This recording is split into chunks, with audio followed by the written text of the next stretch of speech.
I hated my daughter's boyfriend until the night he saved my life. When Emily first brought James home, I couldn't stand him. His tattoos, motorcycle, and that smirk, everything screamed trouble. I'm a heart surgeon, and this guy fixed cars for a living. Not exactly what I wanted for my little girl. Every family dinner was torture. I'd give him cold one-word answers while Emily shot me disappointed looks. My wife would kick me under the table, but I didn't care. He wasn't good enough for Emily. But then came that stormy night when I had chest pains. Emily and my wife were at her dance recital an hour away. I was alone, sweating, my left arm going numb. James happened to stop by to pick up Emily's laptop. He took one look at me and knew. Instead of calling 911, he threw me in his truck. Said ambulances would take too long in this weather. He drove like a man possessed, taking back roads I didn't even know existed, ignoring the rain pounding against the windshield. Turns out I was having a massive heart attack. The doctor said if I'd waited for an ambulance, I wouldn't have made it. James stayed in the hospital all night, even after Emily arrived. I saw him pacing, calling his boss to say he'd miss work, refusing to leave until he knew I was stable. The thing that got me? He never told Emily it was him who saved me. Said I'd called him for a ride because I felt sick. The day I got home, I pulled him aside and apologized. He just smiled and said, "You're her dad. I get it. Last week I helped him pick out the ring." Funny how life works out sometimes. I took my daughter to dance class, and the moms got me banned for being creepy until they learned the truth. When my wife deployed overseas,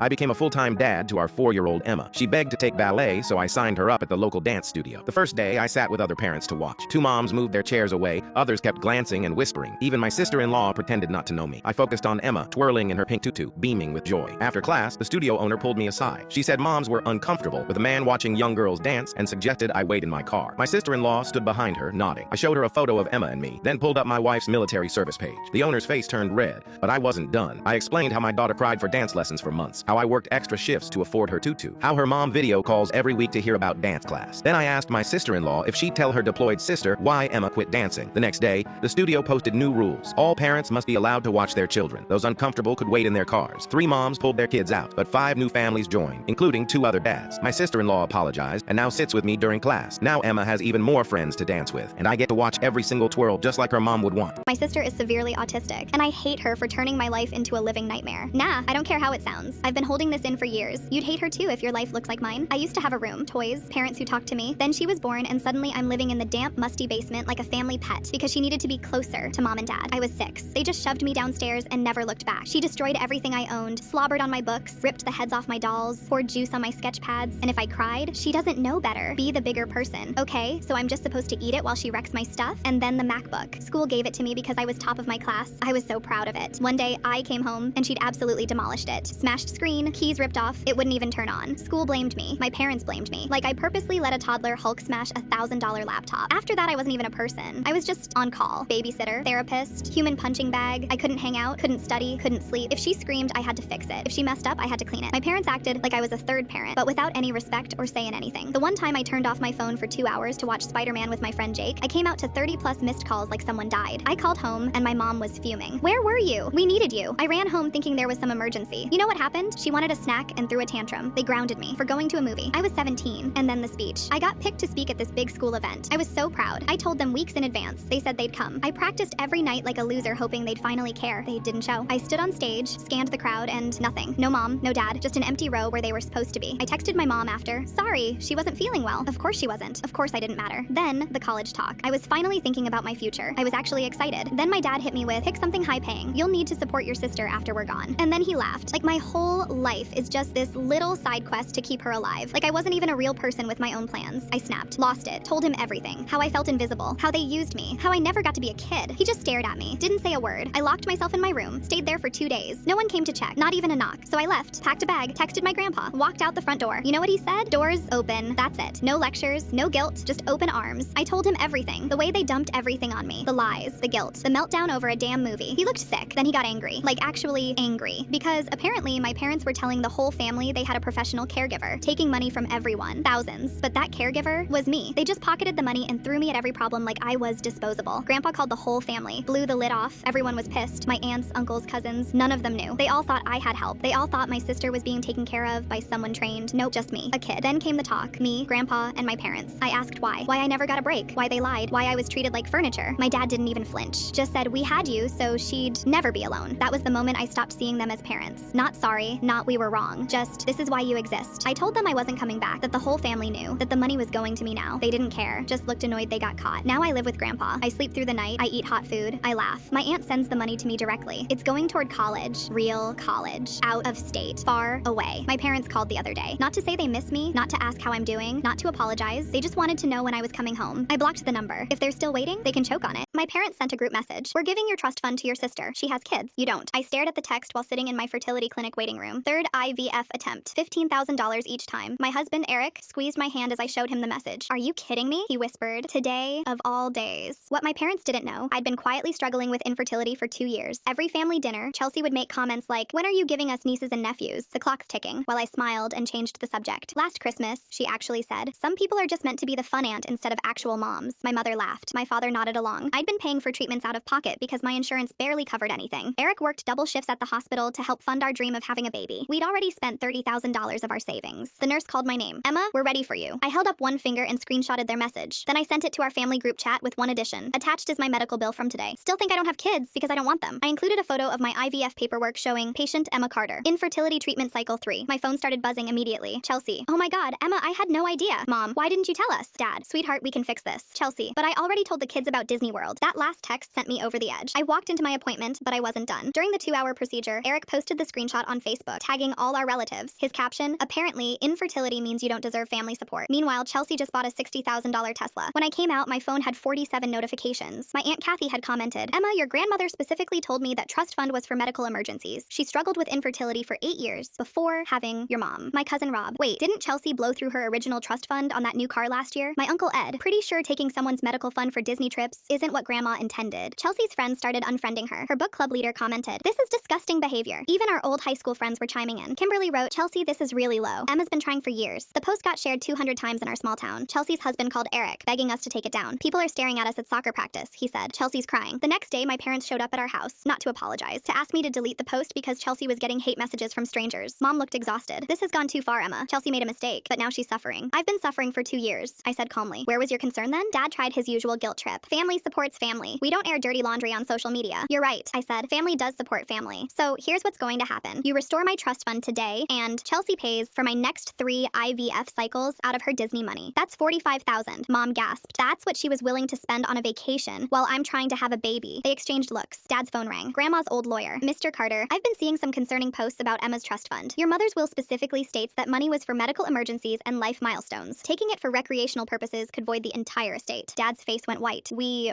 didn't know Emma was. Maybe try talking to your daughters instead of making assumptions, the lawyer said, before hanging up. Within an hour, they'd transferred my trust fund back. Chelsea showed up that evening with a check for $45,000, crying. I'm sorry, she whispered. I really didn't know. You never asked, I replied. 3 weeks later, we got the call. The IVF worked. I was pregnant. I posted a simple update. Sometimes the best revenge is just living your best life. Baby Carter coming August 2026. Chelsea was the first to comment. Congratulations, Emma. You're going to be an amazing mom. Funny how family priorities change when the whole town is watching, and sometimes the happy ending makes all the drama worth it.